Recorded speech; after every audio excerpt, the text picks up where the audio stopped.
celui qui est rejeté de tous. Le monde Shinobi, c'est là que l'histoire du héros que nous allons suivre va commencer. Naruto Uzumaki est un orphelin du village caché de Konoha, qui ne peut s'empêcher de semer la pagaille dans tout le village. Il va s'amuser à peindre des choses ridicules sur le monument le plus symbolique dans ce village, les têtes des Hokage gravées sur le rocher, qui représentent tous les grands dirigeants qui ont existé et qui existent encore dans ce village de Konoha.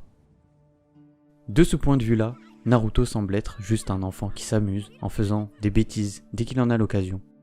Mais maintenant, voyons plus précisément l'histoire de cet enfant. Naruto est seul. Il n'a pas eu l'opportunité de grandir avec ses parents. De plus, le village éprouve une haine profonde à son égard, pas simplement à cause de la pagaille qu'il peut causer, mais aussi surtout parce qu'en lui réside le plus grand némésis que le village a dû affronter jusqu'à ce jour. Kyuubi, le démon renard à 9 queues, qui est à l'origine de la destruction du village par le passé. Naruto a donc énormément de mal à se faire des amis et essaye par tous les moyens de se faire remarquer par le village pour moins se sentir seul dans cet enfer qu'est la solitude. Son objectif est donc de devenir Hokage pour que le village puisse le reconnaître à sa juste valeur. Naruto est donc inscrit dans l'académie ninja, ayant raté déjà plusieurs fois le test pour obtenir son diplôme. Diplôme permettant de monter en grade pour obtenir le rang du Genin. Malheureusement, Naruto ne parvient pas à effectuer la technique du clonage pour réussir le test face à son professeur Hiruka. Les parents de ce professeur ont été tués par Kyuubi.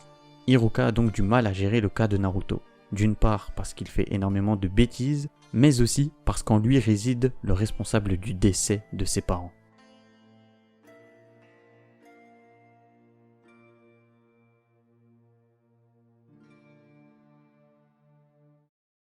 Mizuki, un enseignant à l'académie qui semble compatissant envers Naruto, va lui proposer une solution pour lui permettre de devenir plus puissant, afin qu'il puisse réussir son examen. Cette solution est de voler le rouleau des techniques interdites qui comportent des techniques très puissantes et interdites par les Hokage. Naruto accepte en pensant seulement à s'exercer avec le rouleau, sans savoir bien sûr tous les détails cités auparavant, et se dirige vers l'endroit où se trouve le rouleau interdit, puis s'empare de celui-ci. Le Sandaime, qui est le troisième Hokage, est alerté du vol du rouleau par Mizuki qui dénonce Naruto. Ainsi, plusieurs Chunin sont à la recherche de Naruto, dont Hiruka, le professeur de Naruto, à l'académie. Une fois le rouleau en possession, Naruto se dirige à l'endroit convenu avec Mizuki. Hiruka parvient à retrouver Naruto quelque temps après, il a donc eu l'occasion de s'entraîner avant son arrivée.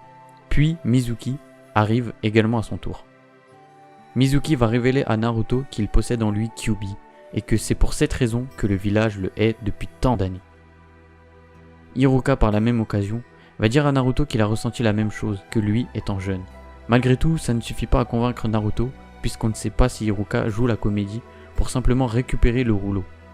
Naruto décide donc de s'enfuir en ayant une seule idée en tête, apprendre toutes les techniques dedans pour se venger du village qui l'a tant fait souffrir.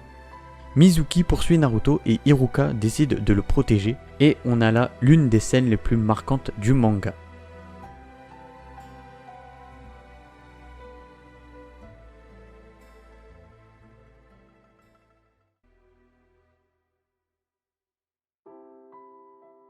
Une fois tout ceci terminé, Naruto obtient finalement son diplôme et devient officiellement Genin. Et le plus important dans tout ça, c'est que Naruto a finalement réussi à créer un lien et donc il n'est plus seul.